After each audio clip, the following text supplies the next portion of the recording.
अत्यंत प्राचीन काल में 3 असुर भाई तारकाक्ष, विद्युन्माली और कमलाक्ष ने 3 अद्वितीय उड़ने वाले नगर बनाए जिन्हें त्रिपुर कहा गया।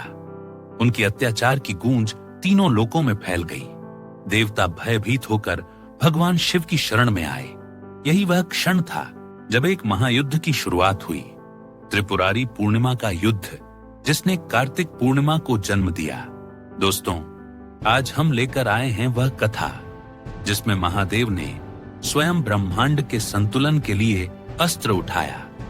यह है कहानी त्रिपुरासुर वध की। तारकासुर के वध के बाद उसके 3 पुत्र तारकाक्ष, विद्युन्माली और कमलाक्ष कठोर तप करने लगे। ब्रह्मा जी ने प्रसन्न होकर उन्हें वरदान दिया। 3 अद्भुत नगर, एक स्वर्ण का, एक रजत का और एक लोहे का। ये नगर आकाश में विचरण करेंगे और हर 1000 वर्षों में एक बार एक सीध में आएंगे। कालांतर में त्रिपुरासुर अत्याचारी बन गए। उन्होंने कशियों के यज्ञ भंग किए, धरती पर भय फैलाया और देवताओं को परास्त कर दिया। देवता संकट में थे। वे श्री विष्णु के पास गए और बोले, प्रभु, इन त्रिपुरासुरों के अत्याचार से हमें मुक्ति दिलाइए। विष्णु बोले, इनका वध केवल महादेव ही कर सकते हैं, वह भी तब जब तीनों नगर एक सीध में आएंगे।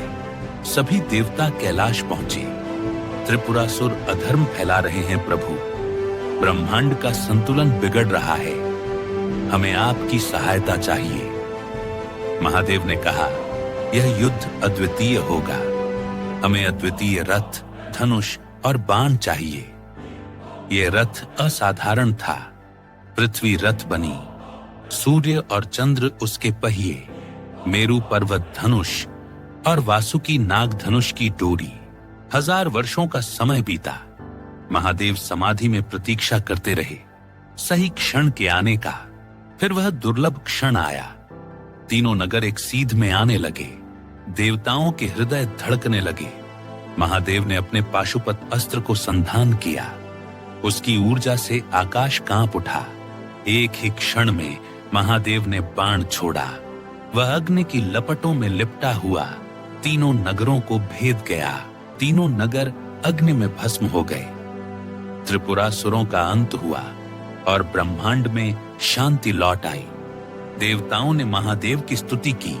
त्रिपुरारी की जय हो, आपने धर्म की रक्षा की। इसीलिए महादेव को त्रिपुरारी कहा जाता है, 3 पुरों के विनाशक। इस विजय को त्रिपुरारी पूर्णिमा के रूप में मनाया जाता है, जो कार्तिक माह की पूर्णिमा को पड़ती है। इस दिन दीपदान और भगवान शिव की विशेष पूजा होती है। त्रिपुर 3 दोषों का प्रतीक है, अहंकार, आसक्ति और अज्ञान। महादेव का बाण आत्मज्ञान का प्रतीक है। संदेश ये है, जब सही समय और सही संकल्प जुड़ते हैं तो अधर्म का अंत निश्चित है। आइए हम भी महादेव की भक्ति में लीन होकर अपने भीतर के त्रिपुरों को नष्ट करें।